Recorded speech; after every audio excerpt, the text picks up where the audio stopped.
Boulder Dash at Lake Compounce in Connecticut is a CCI wooden terrain roller coaster that is personally my favorite terrain coaster and offers my favorite night ride on any roller coaster I've ridden. And in today's video, you'll be hearing all of my thoughts on Boulder Dash in today's roller coaster review, going through 10 categories to determine what the final score of this awesome CCI is. So let's get into it. Alright, so for height, there is really no recorded height for Boulder Dash. See, with Boulder Dash, this is a terrain coaster, meaning that the coaster interacts with the terrain that surrounds the coaster, and Boulder Dash goes up and winds around this mountain at Lake Compounce. But usually the thing with terrain coasters like this is you don't really focus on the height, you focus on the speed and stuff. So we are actually going to be skipping this category and moving on to speed. And that is something that Boulder Dash really does have. Traveling at 60 miles per hour through the entire course of the layout, this thing has high intensity, guys.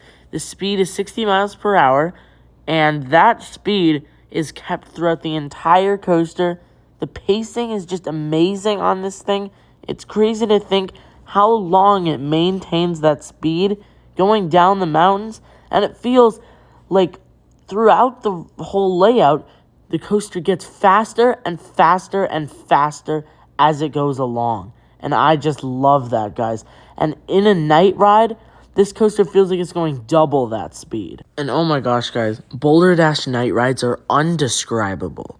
So for speed, I am going to be giving a 10. Our next category is drop.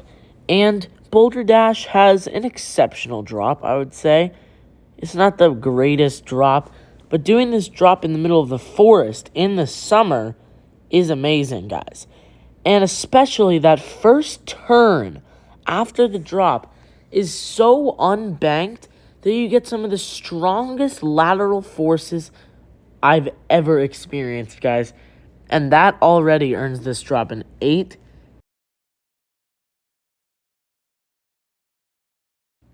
Now let's talk about airtime, the thing that everyone wants on a roller coaster. And through Boulder Dash's first half, there aren't too many airtime moments. It's mainly just pure speed. But after that final drop out next to the lake, everything past there is airtime hill after airtime hill after airtime hill, guys. And this isn't the strongest airtime ever. It's a mix between floater and flowjector airtime. Nothing too strong, but the airtime that you do get is pretty good. And if you want to get the strongest airtime, definitely sit in the very back row, and then you'll get some pretty good airtime. So I will be giving a 7 for this category. Let's talk about the overall layout. So Boulder Dash begins with its lift hill, ascending up the mountain through the forest. And then once you reach the top, you're at the top of the mountain, and you're just looking around. You're still in the forest. You're not at the very top of the mountain, but you're about halfway up. And then you make your way towards the drop, and then here's the drop, diving back down the mountain, going into an unbanked first turn, delivering some insane laterals. Then you're going right back up the top of the mountain, and then diving right back down. You see all these boulders along you, the trees just flying through the forest. And you another dive down. This is basically a double down, followed by an airtime hill into some straight track, followed by another turn and another turn, and then a double up. And now you're at the highest point, going all the way back down.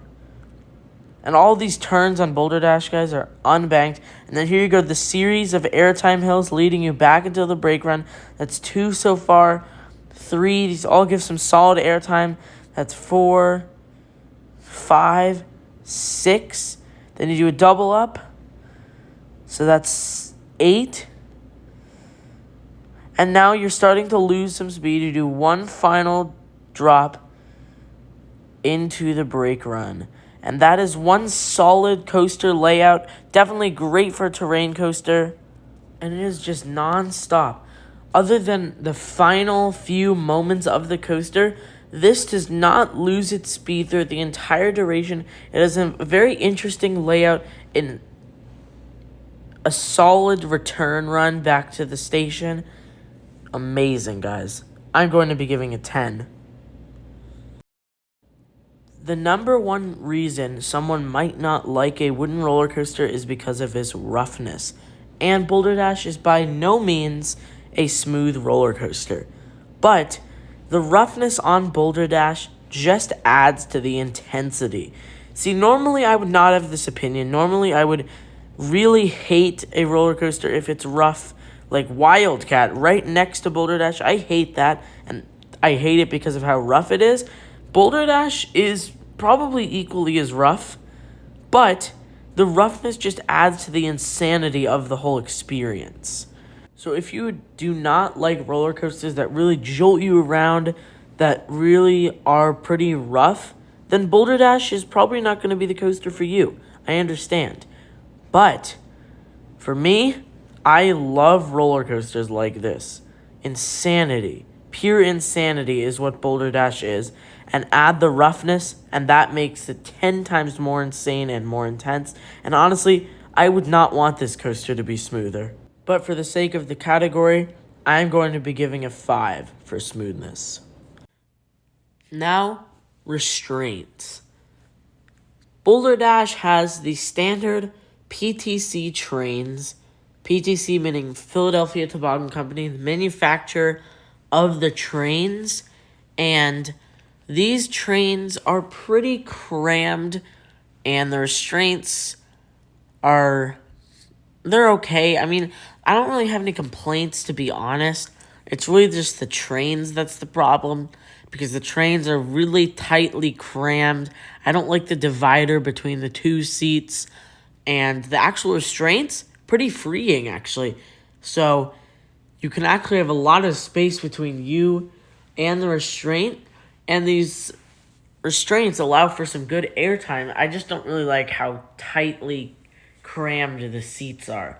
That's really my only complaint. So for restraints, I am going to be giving a 6. Let's talk about operations now.